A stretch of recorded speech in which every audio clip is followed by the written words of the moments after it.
আসসালামু আলাইকুম ওয়া রাহমাতুল্লাহ। সরি ফর নয়েজ, বাইরে থেকে অনেক আজাইরের শব্দ আসতেছে, এখানে খুবই সরি। শুরু করছি জিনের সারা পার্ট 2। তারপর আমাদের বান্ধবী তোষা গামলাটি উল্টে দিল, সারা মেঝে পানিতে ভরে গেল। ভয়ে আমরা মেঝে না মুছে ঘুমিয়ে পড়ল। সকালে উঠে আমরা দেখি গামলাটি নেই এবং জিনের সারা বইটি নেই। বিকেলবেলা আমরা সকলেই চা খাওয়ার জন্য ছাদে। আমার বাথরুমে যাওয়ার প্রয়োজন পড়ল। আমাদের ছাদে একটি বাথরুম ছিল। আমি বাথরুমে যাওয়ার সময় দেখি ওই বইটি রেলিংয়ের উপর ছিল। তারপর আমি অনেক ভয় পেয়ে যাই। একে আমি ডেকে আনলাম। তখন প্রায় সন্ধ্যা হয়ে গেছে। আমরা বইটিকে নিয়ে ঘরে চলে আসলাম। আমার বান্ধবী সামিহা খেয়াল করলো আমার শরীরে অনেক দাগ। তখন রাত প্রায় 3:09। বইটি থেকে কান্নার আওয়াজ আসতেছে। আমার বান্ধবী জিম দেখলো বইটি নিয়ে ছাদে যাচ্ছি। পর আমার বান্ধবী আমার পিছু নিল। সে দেখলো আমি বইটি রেখে আসলাম ছাদে।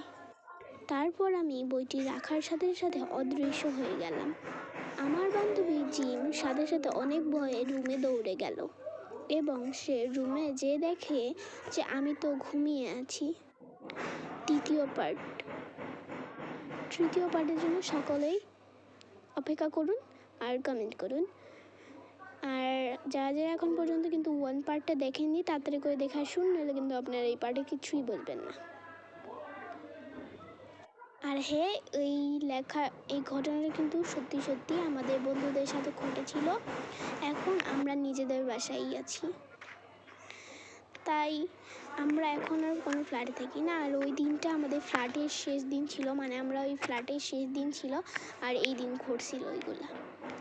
তাই আমরা বিশেষ করে আরও তাড়াতাড়ি ফ্ল্যাট থেকে চলে আসি আর আমাদের নিজেদের বাসায় আসি। এই ঘটনাটা কিন্তু আমাদের 5 জন বান্ধবীদের সাথে ঘটেছিল। আর আমি আবারও প্রত্যেকের নাম বলে দিই: জিম, সামিহা, তোষা, সামিয়া। আর আমার নামটা কিন্তু আমি পরে রিভিল করব, যখন আমার সাবস্ক্রাইবার অনেক বেশি হবে ইনশাআল্লাহ তখন রিভিল করব। আপাতত কিন্তু আমার নামটা আমি নাবিলাই রেখেছি। যারা যারা প্রথম পার্টটা দেখেছেন তারা তো জানেনি।